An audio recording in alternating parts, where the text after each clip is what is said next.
Hey everyone, Michael Anthony here. Van Halen, Chickenfoot, Sammy in the Circle.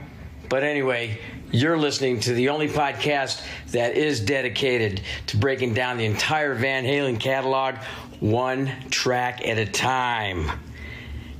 And the podcast will rock. Ow! Hello, baby!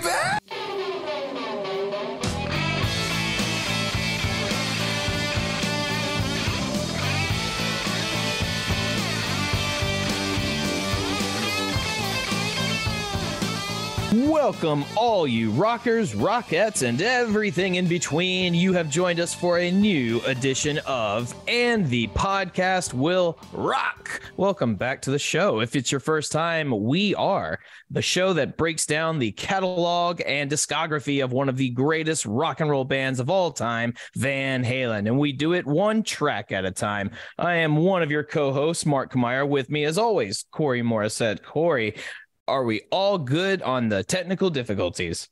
I think so. I think so.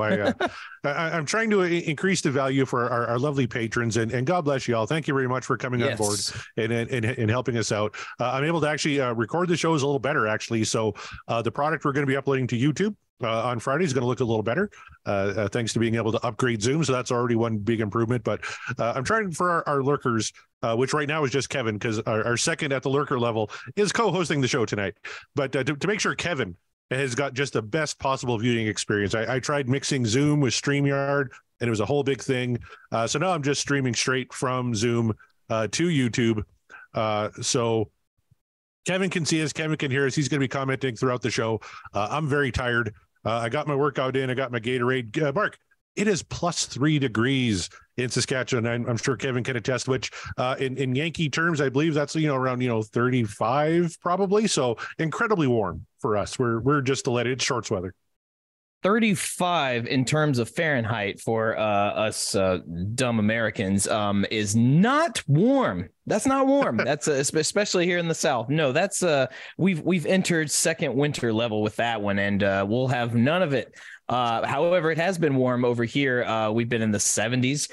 So spring has finally sprung, it seems, at least for now. This could be the fall spring, which in the southern U.S., we are no strangers to such a thing. But yeah, I'll take what I can get. It's been beautiful. So there's that.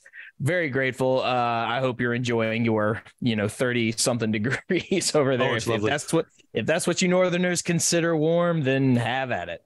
Like everything's flooding now. Like almost everything's underwater. So that's not good. That's not good at all. No, that's the problem when you have 8 feet of snow and then it gets to be plus 20 one day. We had one day in plus 20, and then just everything melts and creates havoc. But I'd rather. This was such a long winter. I'm just happy it's all done with. You know what else I'm happy about, Mark? Yes. Our guest today. Why don't you give him a special introduction? Special introduction to our Patreon member. That's right. We have a Patreon, if you guys didn't know, and our exclusive Patreon. We have very cool tiers, and if you are like our guest lurking about, you can join one of those tiers, and one of those tiers is you can just join us on the show whenever you want. So give a welcome to our guest, Josh. How you doing, bud? Thank you so much for being a contributor. Are you excited to be on the show? Thoroughly excited. And like we were talking about before, if you can't make a friend, you can always buy one, and that's how I got on this show. Well, that's one way to look at it. Exactly. We like a good bribe as anybody, but no. That just tells me that Josh is a very proud supporter of the show, who likes what we do, doesn't care that we're not rock historians or experts, and just wants to give a little bit of a contribution. And we, sir, appreciate you. Take a drink, everybody. But no, in all seriousness, we do very much appreciate you. Thank you so much for your patronage. And welcome to the show. So I hope for your sake, not our sake, for yours, that when it comes time to spin the wheel, it will be kind. So we don't have a great track record with our guests being on the show and spinning the wheel. So hopefully we break the cycle just for you, bud, just for you. Well, I got a good feeling. Yeah. But also, we have other patrons that we need to shout out here, Mark. So why don't you go ahead and run down the list for the folks? I will go ahead and run down the list. We got our good friend Rava Flav, strong contributor to our Twitter. So thank you, Rava. Greg Zito, also basically all of these people are very frequent contributors. So Greg Zito, Don Datalo, that's our Datalo. I hope I'm pronouncing that correctly, but that's our Wabo and Cabo friend. Chaz Charles. And Meet the Geeks, our buddy Sean Geek, Fast Fred. Thank you guys, and Kevin Brown, of course. Yeah, I don't see how Kevin would leave us high and dry because he just has too much damn fun on our show. Per Lackner, Lucknicker, I hope I'm pronouncing that. It's German. I'm sorry, it's not my first language. And Scott Monroe. So thank you all for your patronage. Thank you for your support, you guys. It means a lot. It tells Corey and I that we're doing something sort of right, or at least we're doing something enjoyable and entertaining for you guys, and so entertaining that you just want to keep us doing this thing forever. So if that's the case,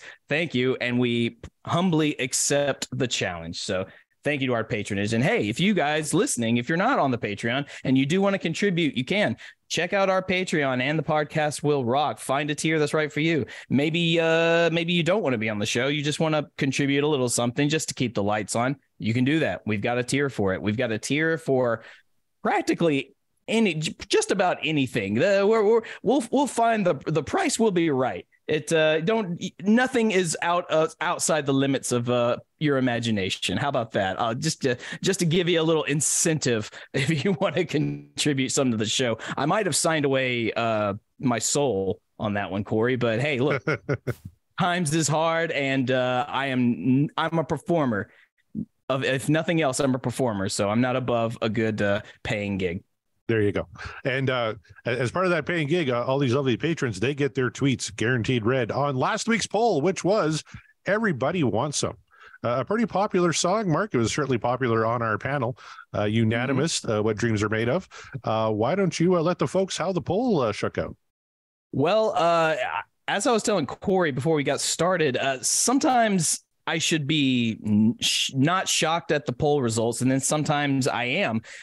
So at this point, I just stop expecting anything. So I didn't know what to expect for this particular track of Everybody Wants Some, but hilariously, this one was largely in favor with a 90.5% What Dreams Are Made Of, with just a 9.5 What the Dream Is Over. So I would say that's a huge win for this song.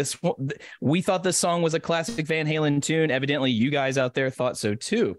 So, having said that, let's hear from a few people. As you said, join the Patreon, get your tweet read automatically. So, just going down the line here, Kevin Brown, the aforementioned Kevin Brown, says, Women and Children First is a God-level album full of bangers, and this is one of the best. Fun intro, reprise partially in the bridge, great vocals, killer rhythm, everything exactly as it should be. # What Dreams Are Made Of, without a doubt. Coming in strong, God-level album, Women and Children First. That's a bold statement. Would you agree with that, Corey? Oh, geez, I can't disagree. And actually, Tar Mumbruster, a good friend of ours, kind of tweeted a challenge to us, pick your favorite Van Halen albums. And I'm like, do you go with like the 5150s and 1984s, like the ones that everybody goes for? I would put like Women and Children First probably in my top three. What about you? Top three. Well, if you'd asked me even last year, I might have said, I don't know about top three, maybe top five. But the more we keep listening to tracks from Women and Children First, and the more we really get down to the nitty gritty of it all, I'm inclined to think, yeah, probably. There's not a clunker on it. And actually, if we check, thanks to Scott Haskin, he did the spreadsheet for us. We've only got 2 tracks left to go on Women and Children First. One is Romeo Delight, the other is And the Cradle Will Rock. Right now, it's 6-0. What Dreams Are Made Of to This Dreams Are Over. So pretty good chance that album is going to go 100% on that one. Josh, if you had to pick 3 Van Halen albums, what would be your top 3? Ooh. Top 3, I would have to say Fair Warning, Van Halen 2, and For Unlawful Carnal Knowledge. Good call. Yeah, hard to argue with those, man. Like it's such a Sophie's choice. I really can't pick 3. That's a tough one. Yeah, it is. So to answer your question, Corey, for me, probably, but again, that would require let's go back and think about it. So I'll give that another think. And just following up with Josh right here on Twitter, he said, everybody wants some and a little ain't enough for me. So that goes without saying. I think that's a big upvote for you there, Josh. Yes?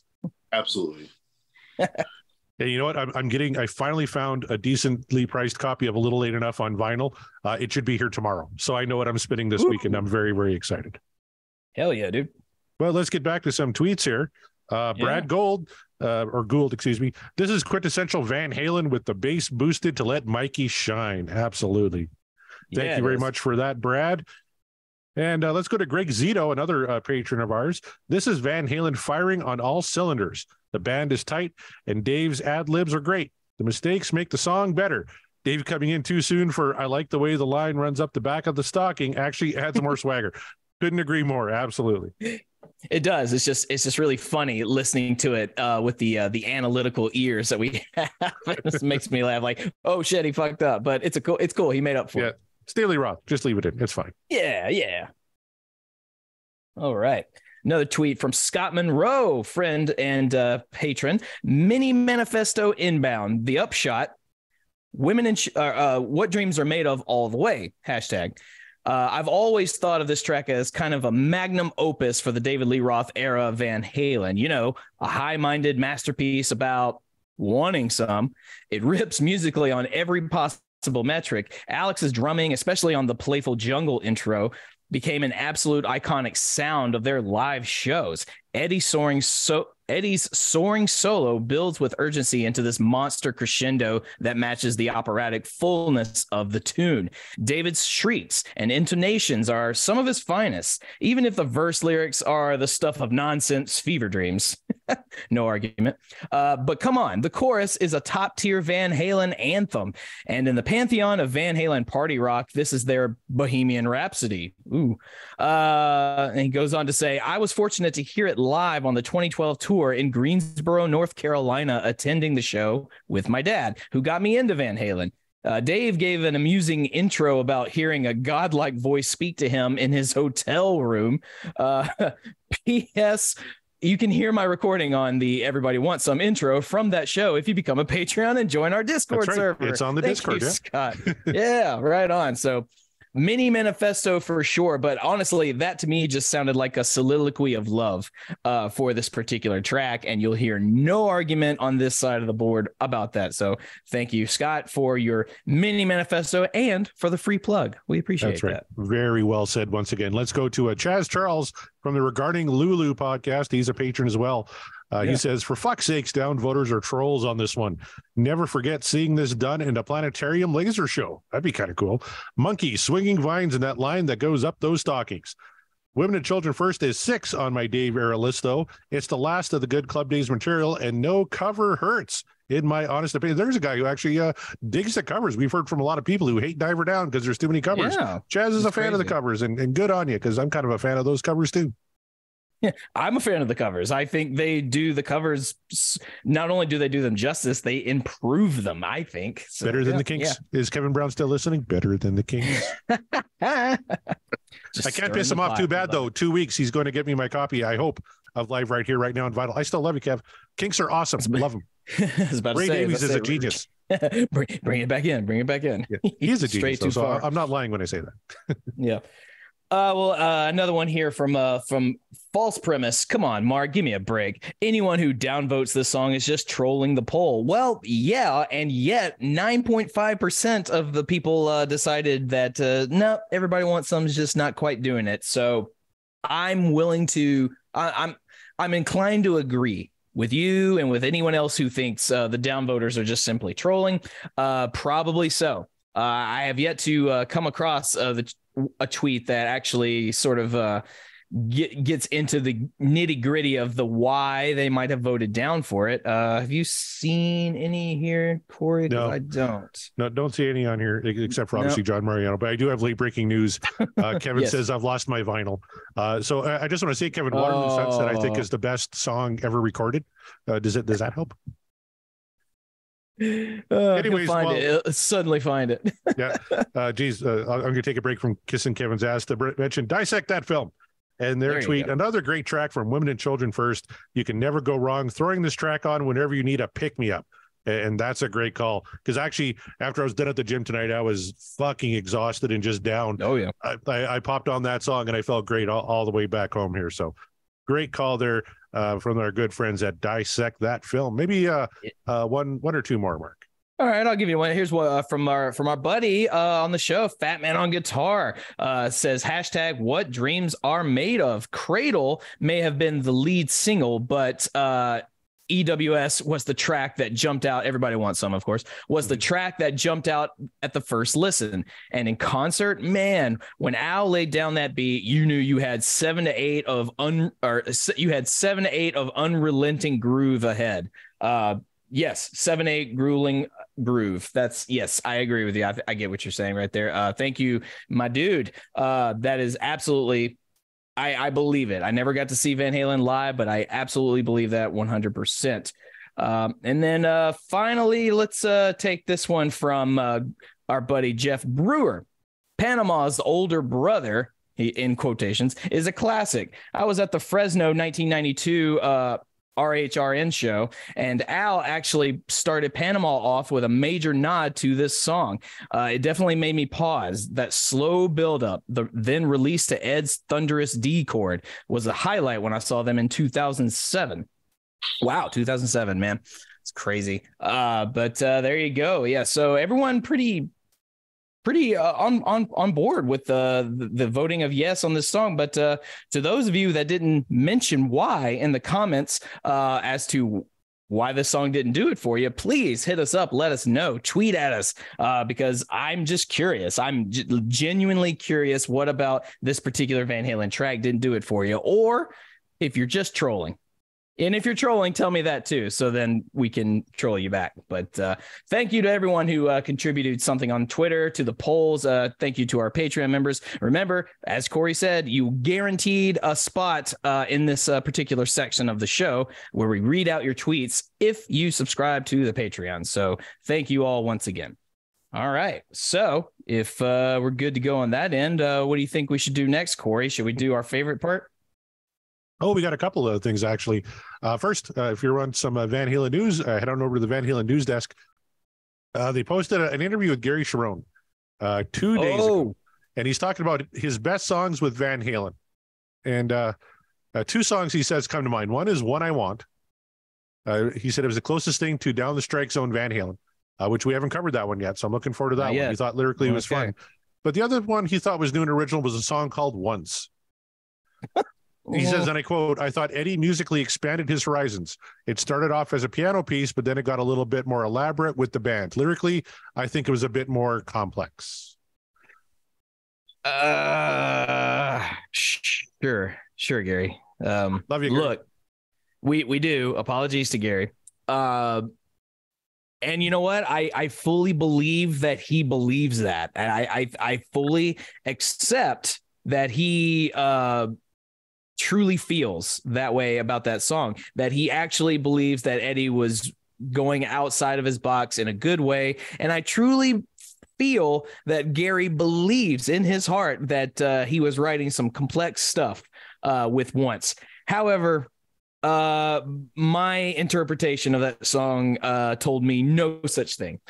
But that's just me. And who am I? Right. I mean, I'm just a humble fan who just did not like that song whatsoever. As a matter of fact, I think it is probably at this point the worst thing Van Halen collectively as a band has ever put out. But hey, good on you, Gary, for sticking with it, sticking with your principles and what have you. Corey, what do you make of Gary's statement regarding Once? I kind of want to go back and listen to it again. Maybe I missed something. Maybe I was just cranky that night, but I will let you handle that part. I'll do it after the call, though. I won't subject you and Josh to Once. But go check out Van Halen News Desk for that interview. Eric Senich posted it, but I believe the interview was done by a different rock journalist. I'm just looking up the name here, Greg Prato. So that's on there, as well as an article on Sammy Hagar and Bob Weir's acoustic for a Cure benefit concert to make its return. Michael Anthony is going to be playing with him on that. So just some little tidbits of Van Halen news. And actually, geez, I got to talk about Kevin Brown again. First of all, he says, I'm back in the game. The Waterloo Sunset comment saved me. So I'm very thankful for that. But he was bored today. Save. And, he heard the, about, I'm going to speak out to false premise here real quick. You may want to skip ahead because he was not a fan of the polka. But Kevin Brown was, right. And he thought, I wonder if I could, take David Lee Roth vocals and put it to the polka and get it to sync up, which he did. That's not easy to do. Kevin's a very talented individual. But then he synced it with the video. So I just want to play a little bit of Van Polken for you in Kevin Brown's video for Jump. So everybody check it out. By the way, you can see the whole video on Kevin Brown's YouTube page.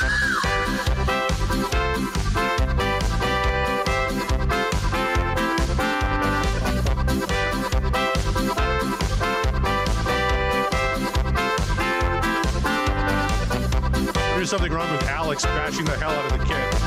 You hear this little... Dave's custom mic looks like a dildo. I get up and nothing gets me down. You got it tough.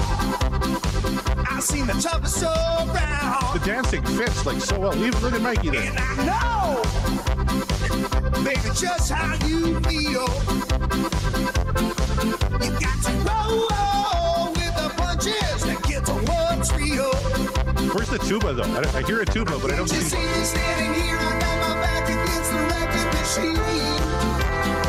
I ain't the worst that you've seen. Can't you see what I mean? Might as well jump. Might as well jump. All right. Well done, That's Kevin pretty Brown. Well done. That's incredibly well done. Thank you, Kevin, awesome. for that. Thank you, sir. Gift that keeps on giving. I cannot wait to share the Van Polken video. So please, everyone, go check out his Twitter if you want like the full video. If you weren't able to see it on here, and if you do want to see it on here, join that Patreon. We got a tier for that. we need just a Kevin Brown tier. Just Kevin Brown tier. Yeah. Oh man. He's just Johnny on the spot. Whatever you talk about on the show, he has it ready for you like the next day. The Kevin Brown tier. Yeah, join the Kevin Brown tier. Well, we'll think of something. We'll make it super fun. Maybe we'll throw in a Tom Petty reference in there or something. We'll make that happen. All right. Well, there you go. We got Van Halen news desk. We got Van Polken out of the way. Is it time? Do we do the thing? I think it might be. It's time to do the thing, and the thing is go spin the wheel. But first, before we do that, we have to do the thing that we love even more than spinning the wheel, and that is manifest. Take a drink, because we're going to manifest what song we want to listen to tonight. And you know what? I'm going to throw it over to our guest, our honorary guest, our patron, Josh. All right, Josh, you've made it to the show. You're here. You are ready. I assume you've probably had one just waiting for us to talk about. So I want to know what that particular song or maybe a particular era of Van Halen you want to hear tonight. Well, what I want to hear or what I want to contribute to the show, Van Halen 3 is almost closed out, correct? Almost. Well, we've got a few, but yeah. We've at least got, I think, 4. 1, 2, 3. We have 3. Oh, 3. Right. Oh, yeah. I would hate to see the show close on Van Halen 3, so that's why I want to get it out of the way. Okay. Yeah, something off Van Halen 3. It'll make maybe not so good. That's a bull. I mean, I get the strategy, and I appreciate what you're trying to do there. So I can't be upset about it. I just honestly never ever want to land on that album ever. But you're right. The only way we can get rid of it is if we do. So I don't know. Maybe if we do spin Van Halen 3, we'll land on the other song that Gary said he's pretty proud of. Which one was it called? One I Want. Yep. 101. Okay. So yeah, if we land on that, maybe we'll see what Gary's talking about. Although his comments on the song Once, okay. I just don't I don't get it, but it's fun. Corey, you said you had a long day, long tiring day. So what Van Halen Sweet Serenade will put you in such a relaxing mood? Well, I tell you, I want to fuck for sure. Ah, So I kind of go back and don't forth. we all? You know what? I'm in a good mood. I got some good buddies on the call here tonight. Kevin Brown's watching. I'm back in the game. I'm getting my Van Halen vinyl. DLR is showing up tomorrow. How about a little Top of the World? That's what I'm in the mood for tonight. Because he's standing on top of the world. He's back in the VH groove. So here we should go. mention Right. Scott Monroe on the Discord server, one of our patrons, wants to hear a little balance. He wants Aftershock. Like, that'd be a cool one too. Aftershock, that's right, he did. So that's another perk, you guys. If join the Patreon, you get on our Discord and you get to manifest whatever you want. Mm-hmm. So do that. So he wants some Aftershock. Okay. Well, honestly though, Corey, I'm with you, and I think a good fuck is exactly what we're in dire need of tonight. So instead of Top of the World, I'm going Right Now. I've manifested that one before, but I mean, it's one of my favorite Van Halen tracks, probably my favorite on the Fuck album. I don't know though. It's been a while, so maybe I'll reassess that if we get into it, and depending on what other songs we get into from that album, we need to do more from that album. So there you go. That 2 manifestations for the Fuck album. And then, poor Josh he's wanting us to take another bullet just to get it out of the way, like a Band-Aid, rip it right off, one fluid motion. Unfortunately, we have 3 more songs from that album. I'm with you. If you want to fuck. All right, everyone's in the mood to fuck. Josh, why don't you give me a number between 1 and 5? We'll go with 3. 3. All right. 1, 2, 3. That's how many times we're going to shuffle it.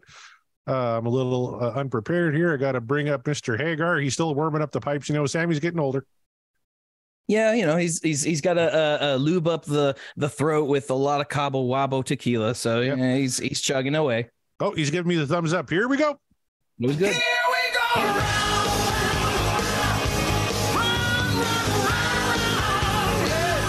Oh, Mark, did you do it? Did you do it? He did it. I did it. Yes. Oh, you joined the Manifestation Club, my friend. Congratulations. Right now. Oh. Everybody. The next one was The Dream Is Over, which is what I wanted to pick other than the Top of the World. So we're going to fuck everybody. Right now, everybody fucks. Yes, that's right. Amazing. You got to be How feeling pretty about good about that? yourself right now. Oh, I feel great. That was exactly what I needed. So, man, this is gonna be fun. I may have I obviously showed my hand a little early on this one, but again, I mentioned it's been a while since I've listened to Right Now, but I have fond memories of this song. Definitely one of the top tier Van Halen songs for me. I just really, really love it. Any opening statements before we actually get into the songs from you gentlemen? Josh, how about you? Without showing your hand yet, do you have any sort of starting thoughts about Right Now? You know, this is where the production really stuck out, where Andy John's contribution, you know, every instrument, you know, has its space in the spectrum, and everything is loud and clear and bold, you know, whether it's the vocals, even, you know, the cymbals, everything is just contributes and just creates a really nice sonic palette. Well said. Corey, I know you were really hoping for Pleasure Dome secretly, but you think you're gonna be okay with Right Now? I think so. I don't want to tip my hand too much. I know whenever I think of Right Now, I think of Crystal Pepsi. You guys are old enough to remember Crystal Pepsi, because Van Halen licensed this song for the Crystal Pepsi campaign. So I remember this song was everywhere when Crystal Pepsi was a thing. Crystal Pepsi tasted like Pepsi, but looked like a bottle of saliva. And people drank it. They thought it would be a cool idea to take the darkness out of Pepsi and make it clear. I don't know why. Maybe because Sprite was doing so good, but it doesn't taste like Sprite, so nobody wanted it. There's only so much you can do with cola, I guess. That, you know, they did diet, they did There was the new Coke that failed horribly. And so Pepsi's like, well, what can we do that would also fail horribly? Let's do Crystal Pepsi. And you mentioned it looked like saliva. It kind of tasted like saliva too, if I remember correctly. Didn't 7 come out around the same time? Oh, they might have. I'm not sure. It's the brown 7-Up. Man, what a terrible idea. God, that one, they wanted to bury that one so deep. I think people forgot that actually happened. And that's another Pepsi product. I don't know what they were smoking at Pepsi headquarters in the early 90s, but my God. I think they were just trying to keep up. I think they were just trying because the Coca-Cola products were a big old smash at the time, and there's I get it. Hey, as a company, you gotta find ways to stay fresh and stay relevant. What was not fresh was Crystal Pepsi. So thankfully that one went the way of the dodo bird, just like new Coke. So, but you didn't come here for soda pop talk. You came here for I got all these soda Halen. Pop facts, Mark. Come on. I mean, maybe we'll make another tier on the Patreon where it's like a full conversation of soda pop. So there you go. But no, we're here to talk right here, right now. It's Van Halen's right now. That's what we're ready for. So if I know I'm ready. I know Corey. I think you're ready. Josh, you ready? I'm absolutely ready. Everybody's ready. I'm assuming Kevin's ready. So hit it.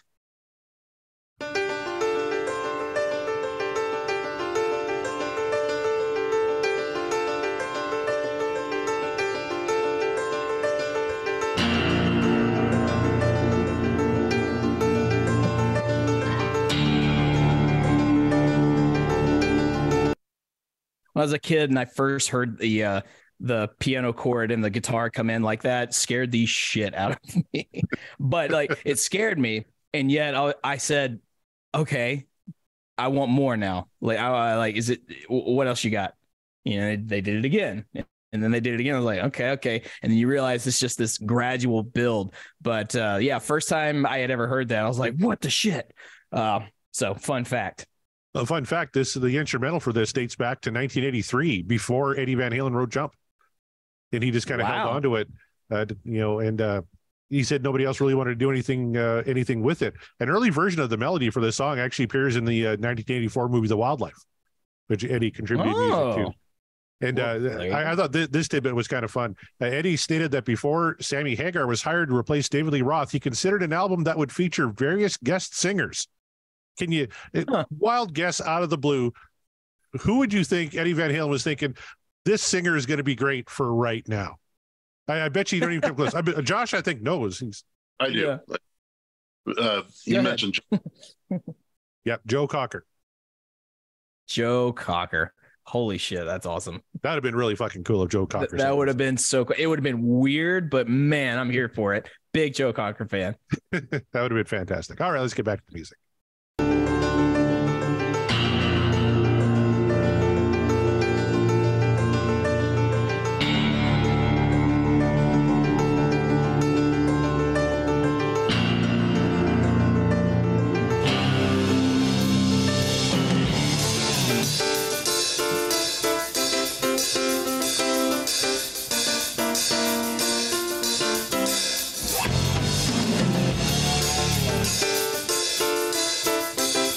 I got to say, as a drummer, listen to those cymbals. Like Josh was mentioning the production, right?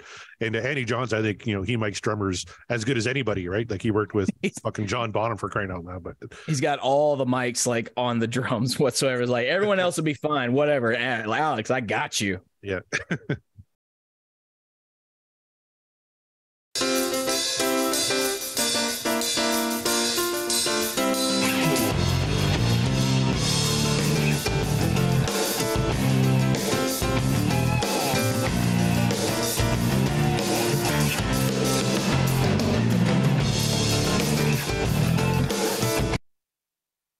It's interesting when the music really starts to kind of cook into that initial riff when the piano comes in, does the da, da, da, da, da, da. At first you think, oh, this is not going to be a very guitar centric song, is it? This is just Eddie's going to play on piano and then the rhythm section is just going to come in when they need to, and no, this is just giving you a taste of what's to come for the rest of the song. I don't know, it kind of subverts your expectation just a little bit if you're hearing it for the first time, and letting you reminding you it's like, hey, I can still do piano work, and if you don't like it, whatever, I'm gonna make a really kick-ass song out of it, and you're gonna enjoy it secretly if you hate it.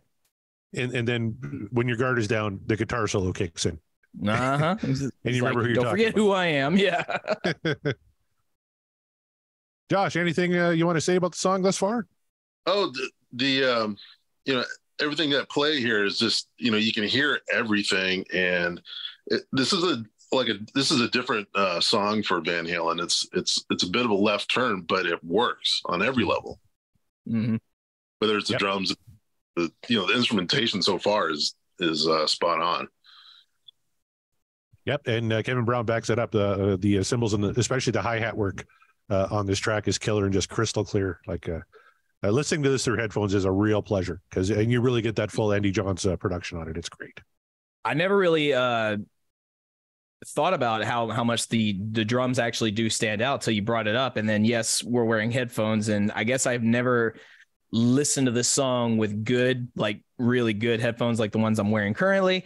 So where these things let you hear everything. But again, as Josh pointed out, full testament to production quality. Like you can just hear everything very pristinely. It's a nice touch.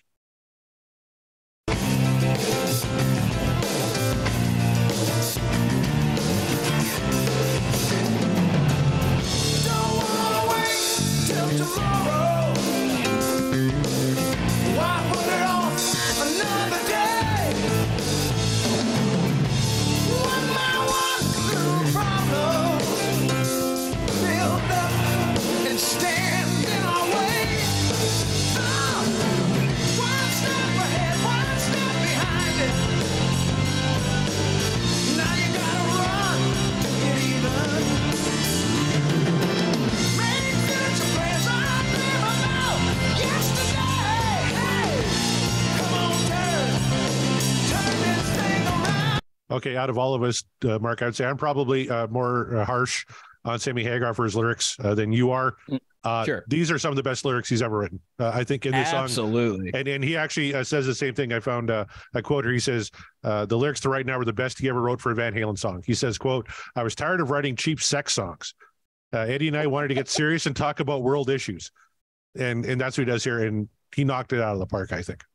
He really did. I mean, we talk a lot about his blunders as a lyricist, and I try to equally match that up with Dave's nonsense. But as we've pointed out from the spreadsheet, turns out I downplay or I downvote a lot of Sammy's stuff. I'm gonna assume based on his lyrical content, because to be fair, not a lot. 4 songs. 4 songs. You've downvoted 3 David Lee Roth songs and 4 Sammy songs. So it's not a huge discrepancy here.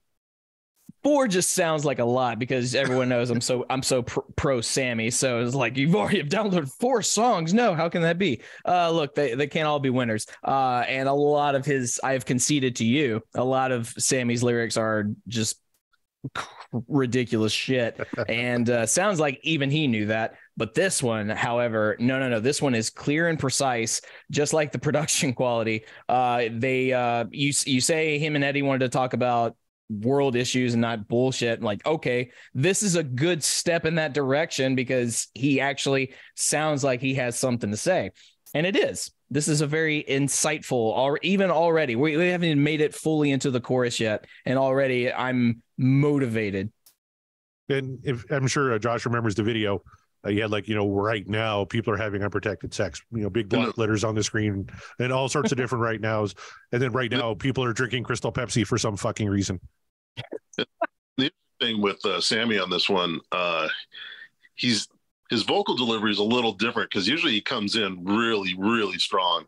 And this time he's a little bluesier and a little, it sounded like more of a, like a throwback to Procol Harum and things of that nature. And maybe went to his roots a little bit, and I appreciate that because sometimes he can come in really strong and a bit over the top, and this one he's really letting the weight of the song carry him, and it really lets you keen in on the lyrics that he's writing, and so far it's amazing, perfect. Absolutely. Agreed. Cannot agree more. Yeah. Yep.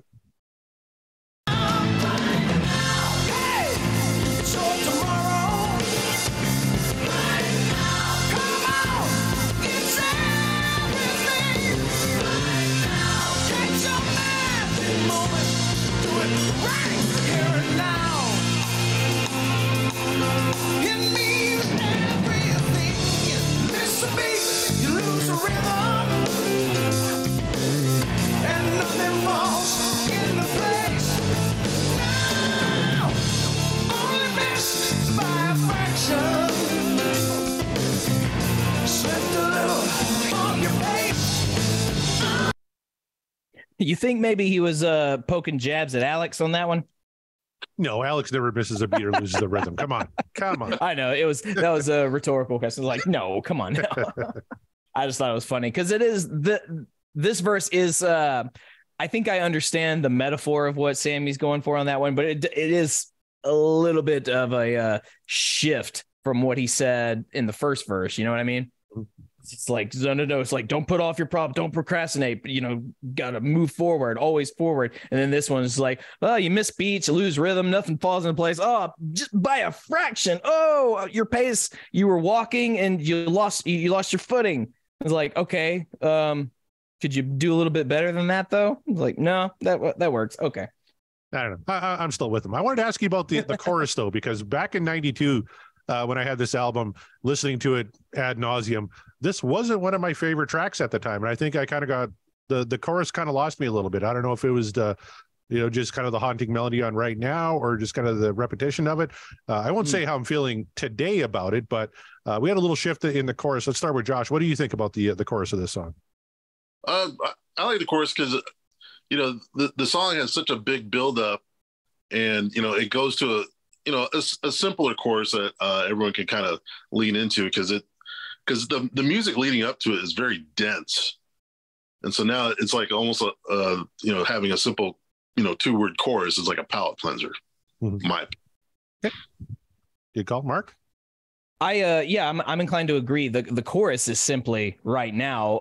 What Sammy is doing, it's your tomorrow. It's everything that's just the extra seasoning, a little extra flavor, like to emphasize right now. But that's nothing outside of what Van Halen typically does in their choruses usually. And we talk about it. This very simplistic choruses. Usually all they do is just sing the title of the song and that's it. If it's a David Lee Roth song, chances are you're going to hear the title sung, and then you're going to hear some like, what? Or something of that nature, or, some little vocal ornamentation, things like that. And, Sammy does that shit too, but he likes to kind of maybe sound like he's ad-libbing a little more. Maybe it is that blues influence, as you say, Josh, could be, or it's just, it is what it is, but I understand why you might have thought the chorus feels lacking because the whole song, it just feels like a build. And then we get to the chorus and it's just like, okay, we're here. But it's not like this grand epic chorus or anything like that. Or I guess depending on your interpretation, maybe it is in the subtlety of it all, Yeah, totally. And it's not the chorus to Dreams, right? Where you build to that huge percentage, right? Right. But as I'm discovering tonight, there's nothing wrong with that. And I just really dig the line and the sentiment, catch a magic moment, do it right here and now. That really kind of struck home. So the song's hitting a little harder for me here tonight than it has in the past. So I'm really enjoying it.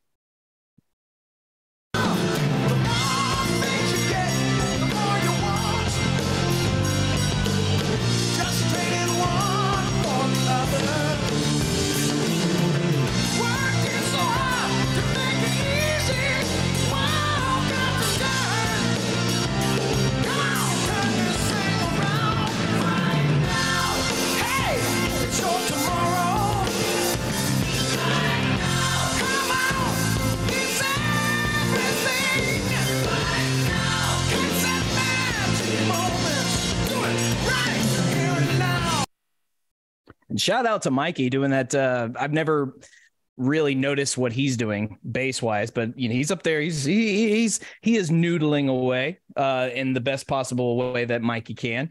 I would say his bass isn't pushed to the back at all. I think everything's pretty well mixed. It would be nice to get him just a little bit louder, but if you can hear it, if you listen for it, Mikey's doing some pretty cool stuff.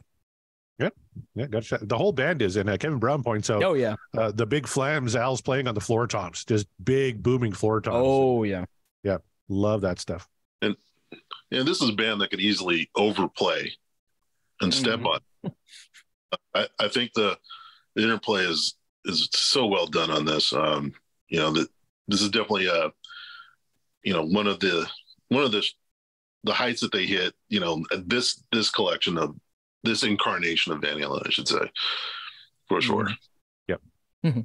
The height of the Van Hagar era, maybe 1992. Like they're playing better than ever, and this album is, I would say, so top notch, right? Like, oh yeah. It means everything to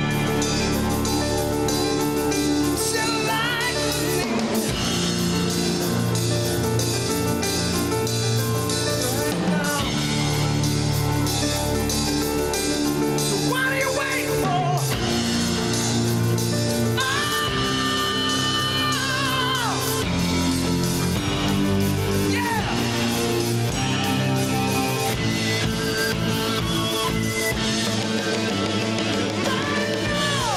before the solo, Mark, you got something? That's such a weird rhythm to lead into. Like it's a crescendo. It builds, but then it almost feels like it slows down because Alex and Mike and actually all of the instrumentalists kind of go off the beat a little bit, and then until it comes to a head with sort of that marching. But I always thought that was a really strange choice when I was a kid. Now looking at it, it's like, oh, okay, it's a bold move because it's Alex doing what he does best, and what he does best is go completely not unhinged from the beat, but he likes to play around. He likes to go off kilter. He likes to subvert your expectations of what you think he's going to do next. No, absolutely. I just love how, it kind of separates and is brought back together. It's like a good story, right? Mm-hmm. It's, kind of that middle of Act 2, everybody splits up and then they're coming back together for the big rising action for the going towards the climax. And that's coming into a killer Eddie Van Halen solo. Yeah. It's the stumble before you get back on track. That's right. Right now. You know what I mean? So that's Josh, just good storytelling. Yeah, exactly. Any thoughts on that? Well, years ago, there were some bootlegs of them covering Walk Away by James Gang, and they do the same thing before the solo. Everything slows down a little bit and gets off kilter, and then it just kind of goes for the throat punch for the solo, which is I think is fantastic, just brilliant. Absolutely. Speaking of that solo, let's hear it. Here we go.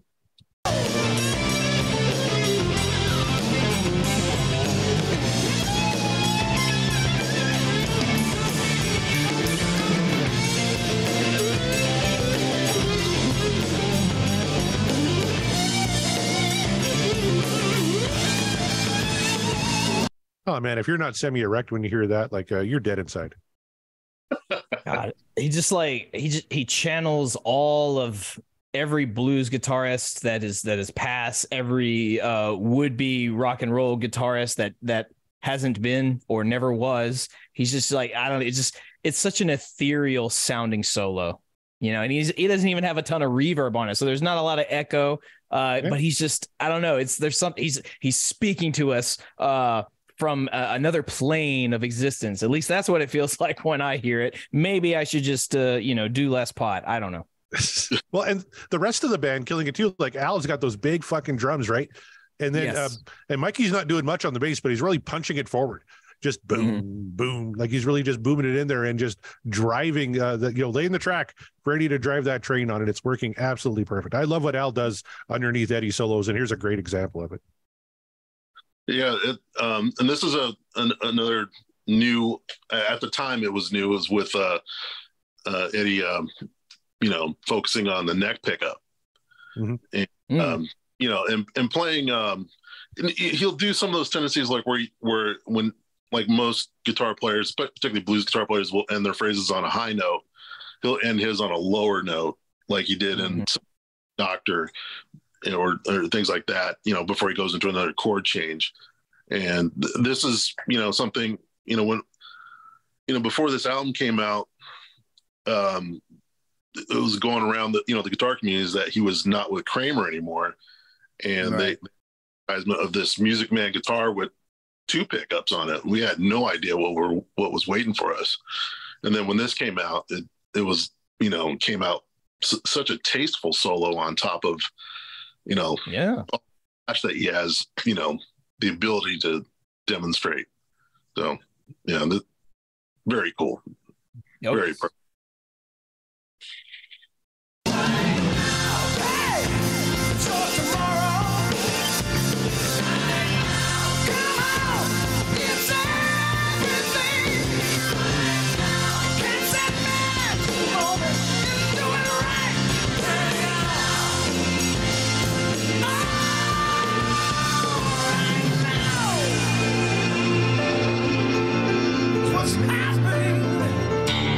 You guys remember in the video at the end, Sammy kind of refused to sing and kind of walked off and slammed the door.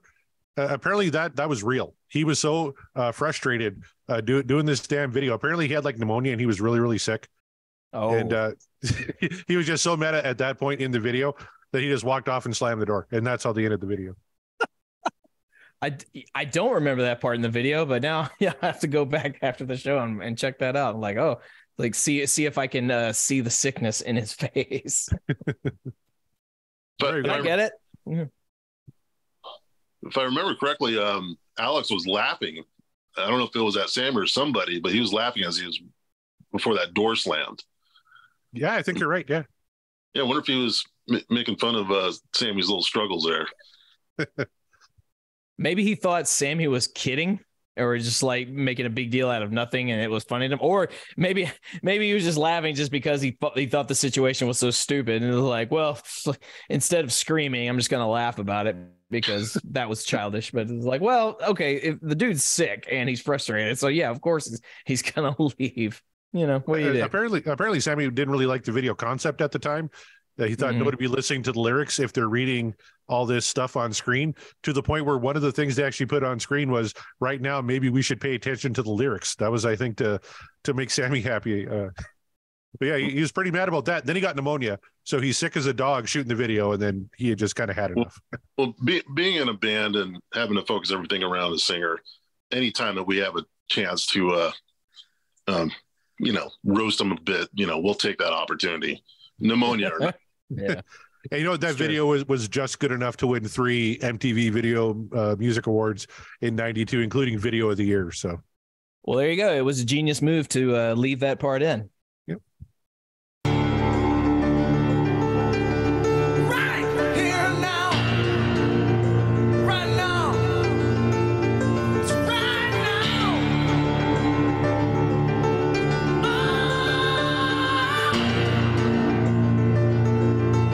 Tell me, what are you waiting for?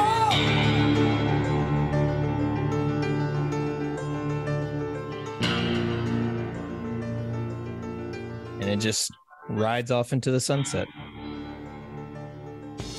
And then Al comes in. And then Al, yeah. He's like, Kevin pointed that another out. song. Like, nope. Yeah, the great fake ending. I was just kind of waiting for you. Yeah, it's right halfway through the outro. All of a sudden, Al just comes in. Oh man, not to be outdone, or just like, hey, don't forget, I'm still here. It's like, I'm not gonna let Eddie hog the glory and just like fade away. But I don't know. I don't know what the decision behind that was. Maybe it was a mistake, and they just thought, leave it in. It's fine. Al was bored. It was like 40 seconds of outro. He's like, fuck, I want to keep playing. He probably thought we've already stopped recording, or like we faded out enough, they're not going to hear this, so I'm just going to play. And little did he know, like, whoops, that made the album. Templeman and Johns were like, well, that's pretty cool. Let's leave that in. Well, there was but it's cool. Yeah. Go ahead, Josh. There was a interview with Alex in I think it was in a Modern Drummer magazine or something like that. And there was a night, like, I think back in 1980, where he was just on fire, and all his fills were jumping all over Eddie's, and Ed threw his guitar and said, we'll just finish whenever you're ready. So it was maybe one of those moments. Probably something like that. That's funny though. Sibling rivalry. But All right, there it is. Right now from For Unlawful Carnal Knowledge. Yeah, lots to be said about this. I mean, we've said a lot already, but man, there's so much to be said.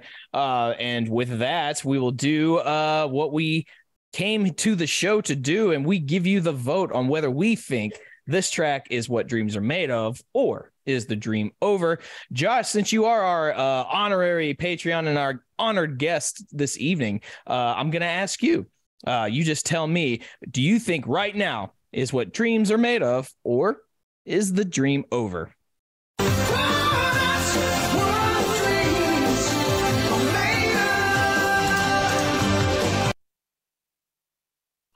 100%. What dreams are made of.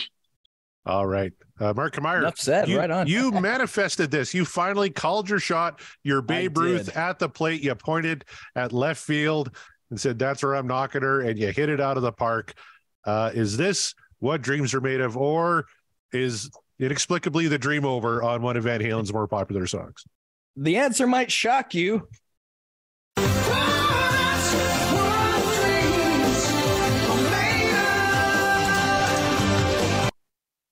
Look, we talk a lot about particular Van Halen tracks and them being iconic and classic. Right Now is 100% one of their most iconic, and I'll prove that by saying, if you've ever been to a sporting event, a live sporting event, basketball, football, whatever, chances are you have heard this song. If you had no idea, especially for the younger audiences, if you had no idea who Van Halen was, but you've been to a live event of some sort, likely sports, you have probably heard this particular song. I don't know why.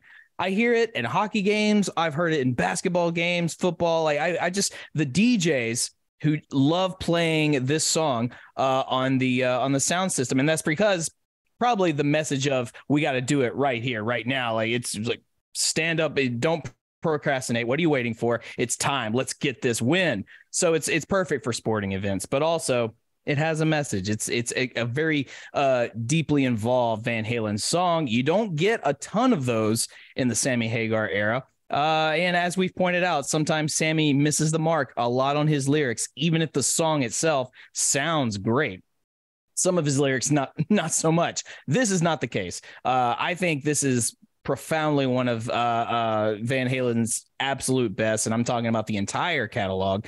It's definitely a song that has stayed with me since the first time I heard it. It's resonated with me. Whenever I talk about wanting to play something on a piano, I immediately think about learning Right Now, and then I remember very quickly why I don't belong behind that instrument. So that being said, it has everything you want in a great Van Halen song. Everyone is on point. The production quality is superb. What else could I possibly say? I wanted it right here, right now. I got it. Glad I called my shot. This is absolutely what dreams are made of. And with that, finally, Corey Morissette. Been a long day. You're tired. You wanted a good fuck album song. You didn't get the one you wanted, but we got one regardless. So the question remains for you, sir. Was Right Now what dreams are made of, or was your dream crushed?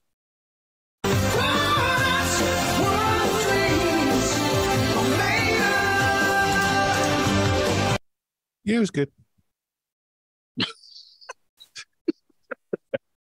No. Well said. You got. Oh, go ahead. Back in '92, this wasn't my favorite track. And as we started this journey and we're talking about the different albums and getting into fuck, and I'm like, I tell you, I'm positive on Right Now, but it's not my favorite. But listen, I had a new appreciation for it listening to it tonight, and I like it a whole lot better than I did way back in 1992. This is a great song. I still would have voted What Dreams Are Made Of. You can't downvote Right Now. There's just no way. But lyrically, Sammy's on point. Like Josh called out the vocals. I love that he kind of play a little close to the vest in the verses, and then he soars a little in the chorus. Band is on fire. Production is top notch. This is one of my favorite albums of all time, even if it does have a couple of stinkers. But for Kevin Brown watching, and for all the patrons who are going to get to watch the video here, I found a little SNL parody of Crystal Pepsi. I thought we'd play real quick. This is Crystal Gravy.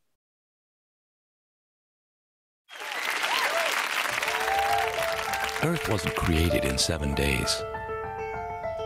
There are some things man will never improve on. Don't take what you're given.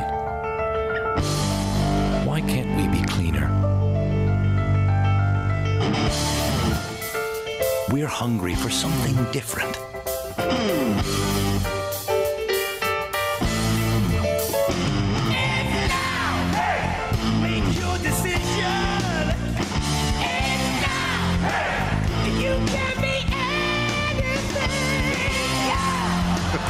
See the magic moment, the time is here and now.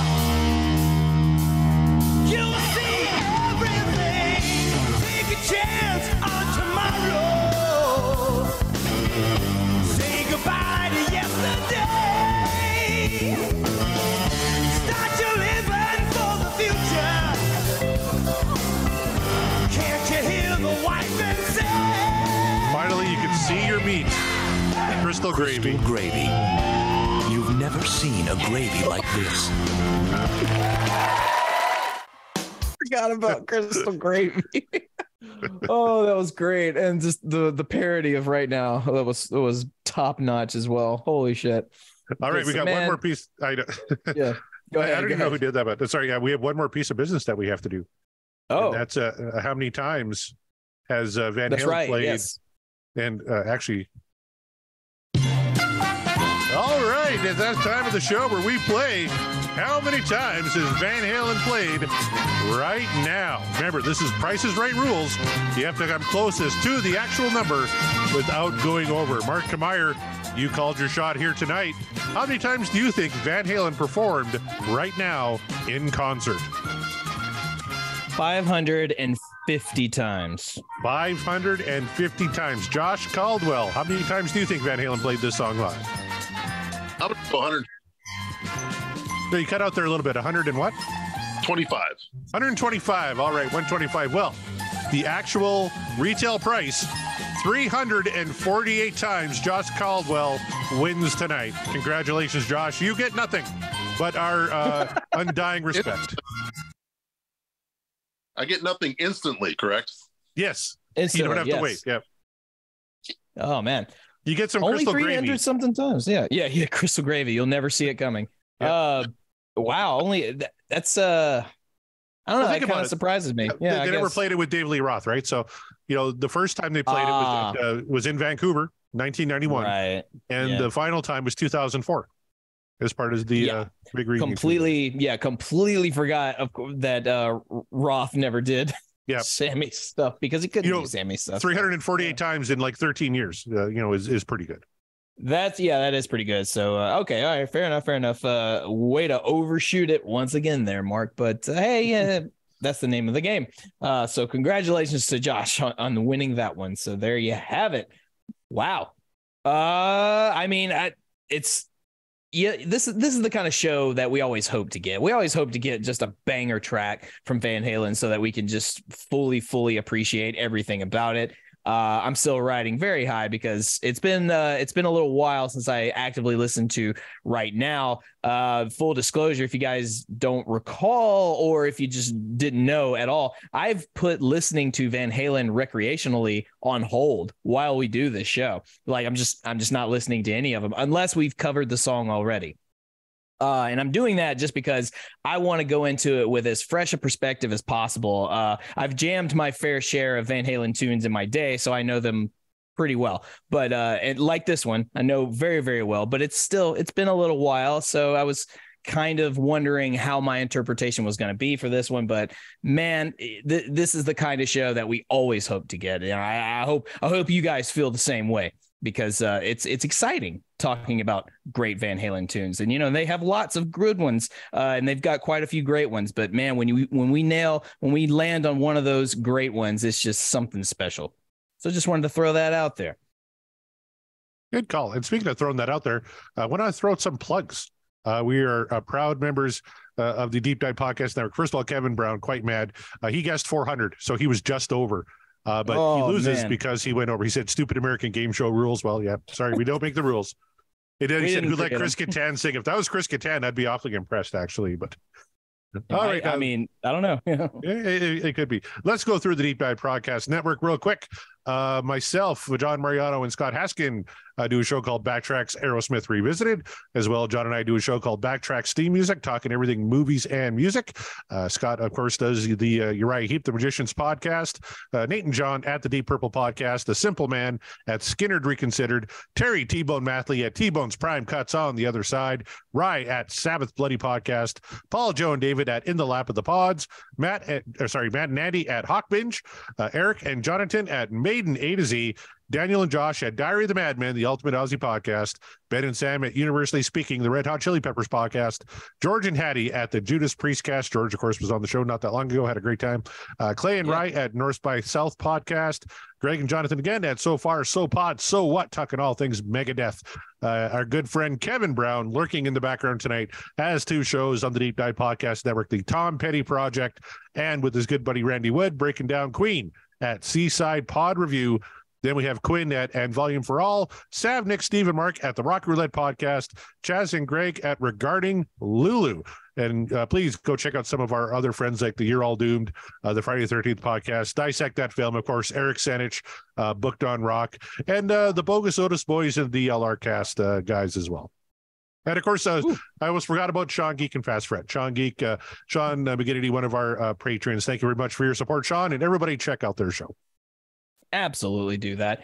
You might even hear a few familiar voices on their show. So go ahead and check those guys out. And speaking of plugs, let's go ahead and thank once again our Patreon members. I'll, because I'm so nice, I'm feeling generous, I'll say their names again. Thank you to Scott Monroe, Per Lineker. Please tell me how to pronounce that if we're mispronouncing it. R. Kevin Brown, who's waiting in the wings back there. Meet the Geeks, Chaz Charles, Don Tatalo, Greg Zito, Rava Flav, and of course our guests, our honored guests of the show tonight, Josh Codwell. Thank you so much, Josh. Do you have anything you want to plug? Let the people know where you're at. Just shout you out.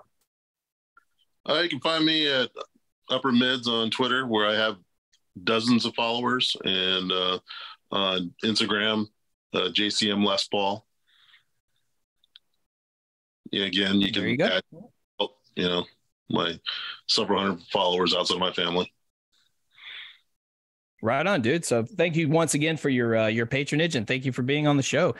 We appreciate your support. We appreciate all of your support. And if you guys are not on the Patreon, once again, take a look at it. And the podcast will rock on Patreon, just to see if maybe we've got a tier that is right for you. And if you just want to listen and just keep on listening, you're free to do that too. But a little support goes a very, very long way. It'll keep the lights on here, and it'll keep Corey and myself to keep going. Corey has no choice but to keep going because he's in 5,000 different podcasts. So he's doomed to repeat this forever. But if you like the dynamic between Corey and myself and want to keep us specifically going, any little bit helps. So there you go. Thank you so much. You can find me at Mark the Bat on Twitter and Instagram. Of course, find the show and all the information at podcastwillrock.com.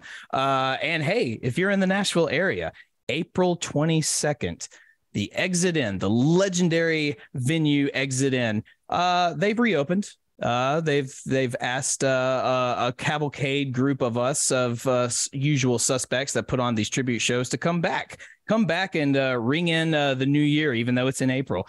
So we are putting on a show called Pop Rocks. And what that is a whole show dedicated to a few songs in pop music. However, it is done in the style of metal, punk, and other varying levels of heaviness. So if you have a favorite Britney Spears song, chances are we're going to metalify it and probably ruin it for you, but it'll be fun to do. And it'll be a fun show to do because we're also doing it for charity. So it's going to a good cause. But Pop Rocks, pop meets punk. We are turning pop music into punk. We're turning it into metal. It's going to be heavy. It's going to be fun. If you anyone who knows me knows I detest Taylor Swift, but if you want to hear me sing a Taylor Swift song, you better get your ass to the Exit In Nashville, Tennessee, April 22nd, because even I am baffled that I got roped into doing that one, but it's going to be fun. It's the variation of the song we're doing is quite different and quite more my style, let's put it that way. And it's not just me, it's a whole cavalcade of musicians in the Nashville area. So please come out and show your support if you're in the Nashville area, April 22nd. I'll talk more about it again the closer we get to the showtime. But there you are. That'll do it. On behalf of our guest Josh, on behalf of Corey and myself, we are And the Podcast Will Rock, and we will rock you later.